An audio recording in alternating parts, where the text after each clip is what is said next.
What did happen to you? Becoming a person who just hates.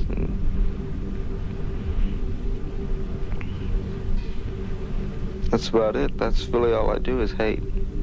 Often when I'm talking about the reality of the widespread child abuse and human trafficking that takes place in America every day, I encounter weak people who don't have the stomach to acknowledge this evil, much less confront it. Their denial and the cowardice of their unwillingness to face the reality that we live in dark times, and sometimes the monsters are indeed real, is precisely what has allowed these monsters to thrive and to prey on our children in the first place. And I think it's only fair that we hold these cowards responsible for looking the other way and allowing it to continue. Epstein was hiding in plain sight. We all knew about him. We all knew what he was doing. But we had no one that was, They shut down and they tell you that rampant child abuse and sex trafficking it's all a deranged fantasy of the right wing, and if something like that was really happening, they would know about it. Certainly, law enforcement would stop it. You see, it makes them feel unsafe to think that they might live in a society where these kinds of things happen, and they certainly don't want to believe that. They don't want to believe that these things might actually be facilitated by the same people that are supposed to be protecting them from evil.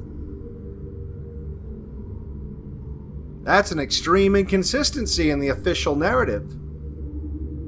Something like that might force them to question other aspects of the narrative. And weak people like that need to maintain their suspension of disbelief. They need to hold on to it for dear life, because life might be a stage, but for these people, they're just the audience. Audience members that squirm at the thought of having to actually participate in the play. They'd rather just sit back and watch and look away during the scary parts. But as I said, looking away makes you complicit. Looking away is what people have done year after year as children have been abused, tortured, and murdered, and the monsters allowed to run amok. Looking away is what people have been doing all over the country for decades, including in the case of Leo and Ella Stein and their Circle S Ranch. In the early 1950s, Leo Stein, a Jewish student of Freudian psychology, and his wife Ella Stein founded a boys' ranch in the Arizona desert outside of Phoenix. Stein had previously been fired from the local school board and even investigated by the FBI for attempting to teach atheism, communism, and sex ed with a weird focus on what he perceived every boy's desire was, having sex with their mother. But for some reason, and somehow, this man with no psychiatric training whatsoever was the man that, for some reason, the system in both Arizona and Southern California decided to send their troubled teens to. They sent boys from ages 12 to 18 to his secluded compound in the middle of the desert, his compound called Circle S Ranch, for nearly 25 years. And for nearly 25 years, Leo and his wife Ella abused and molested young boys repeatedly. And despite several complaints with matching stories from boys who didn't know each other that spanned decades, who had been at the ranch decades apart, it was allowed to continue because nobody wanted to believe it was happening. Even after a boy, Larry Middleton, who was staying at the ranch, was found dead in the desert in 1958. And nobody was annoyed by the Steins' uncooperative nature. And for some reason, nobody investigated further. You see, the boy had simply wandered off into the desert. He had simply wandered off in the desert and died of heat stroke. And nobody bothered to investigate further when witnesses told investigators that Larry Middleton had been beaten severely by Leo the day before his disappearance. Nobody investigated further when another boy was told by Ella Stein, "Run away if you want. You'll end up like the last guy who tried to escape."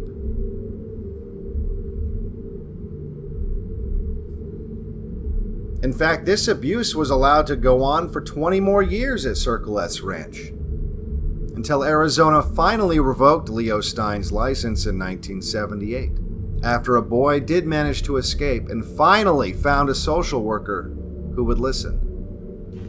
What sort of allegations did the boy make? About questionable treatment practices, the children being asked to simulate intercourse with a pillow. The boys were asked to expose their genitals and describe the workings of each part. Each child in the room was asked in turn to strike another child who was being punished. My boy was asked, since he felt very strongly about his father, that he was to simulate eating his father's genitals at one point. I'd got there, and everybody was playing basketball and such, and I was still looking for this guy named Leo Stein, and I had asked the staff there, who's this guy named Leo? And he said, he's right behind you. And I turned around, and his first words to me was, do you ever masturbate? That's when I sort of got the hint that this place is a little weird, you know. Kids have told me that Leo Stein used to spit in boys' faces. Did he ever do that to you? Yeah, about 100 times that way. When I first went there, he used to spit on me all the time. They more or less scared the hell out of all of us in order for us to conform to society. You don't say anything wrong about Papa Stein or you get your face kicked in. Sometimes there was maybe 10, 20 kids beating up on just one kid. He used Freud, turned around into the way he wanted to use it. You couldn't even call it Freudian. It's Steinism. Is all it is just something Stein took and turned around.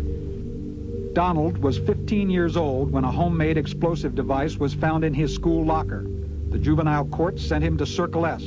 His mother made a visit there. On our Christmas visit to the ranch, we left the office and went out to the car, and one of the staff members walked up towards us, and my husband kept him busy talking some distance from the car, and Donald and I went over to the car, and I gave him his letter from his sister, and he read it, and he says, I'm not allowed to have mail here.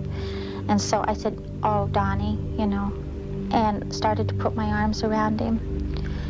And he jumped back, and he says, oh, my God, Mother, he says, don't touch me. He says, because I came out to the car and hugged you when you came in June. He said, I had to pretend to have intercourse with you in group. And I had to do it every day until I had an ejaculation, and it took me 27 days. And I was just stunned. I was just stunned. I didn't know what to do. I just backed off, and I didn't even cry. Even the parents, like this mother, did nothing. They were too cowardly to face the evil that was being inflicted on their own children. All they wanted to do was believe it was normal, that everything was okay because the authorities knew what was best. We see this same compliant behavior from people today. Nobody wants to call the evil that's happening right now in front of them to their children by its name. And so the monsters are allowed to continue to feed and grow. Mr. Stein would say to a kid when he first came to the ranch, what does every boy want to do? The kid didn't know. Mr. Stein would say, have intercourse with your mother. From that, it went to screwing pillows, the duffel bags, and he'd lay those out on the floor, and he'd tell us, okay, lay on the pillows and reenact sex like that's your mother. Donald came home very frightened. He would not interact with the family at all. It took me about 4 months to the point where, if we were in the kitchen together, my kitchen's about 4 foot wide, that Donald did not back off away from me when I walked into the kitchen. What did happen to you? Becoming a person who just hates.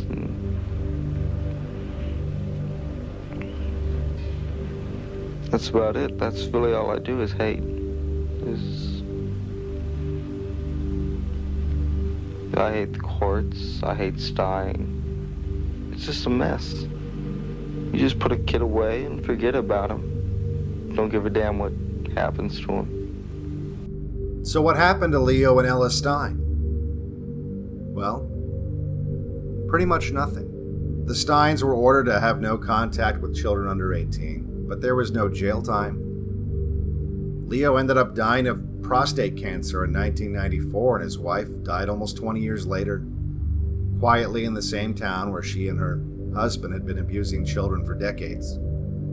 In fact, to this day, despite the Steins admitting to much of the sexual abuse, of course disguised as unorthodox therapy methods, while researching this case, I came across several posts on the internet from acquaintances of the Steins, still in denial of what is now a matter of public record because they didn't want to believe that they had lived next door to monsters and done nothing. And make no mistake, they don't want to refuse to believe this because what it would mean for the children. They refuse to believe it because what it would mean for them. The Circle S is closed now, but that does not lessen the emotional harm that Donald and others say was done to them. For all we know, there are worse places than Circle S operating today. It is important to remember that the truth about Circle S came out almost by accident, and that right up to the last minute, government agencies in several states were using public money to subject youngsters to what Leo Stein called therapy. For BlackPilled, I'm Devin Stack. If you like my videos, make sure you like and subscribe. Make sure you share. If you want to support my work, you can go to patreon.com/BlackPilled or subscribestar.com/BlackPilled or donate crypto to one of the addresses below or get a copy of my book. The link is in the description. And again, make sure you are subscribed over at DLive and BitChute because we all know you're going to have to do that sooner or later anyway.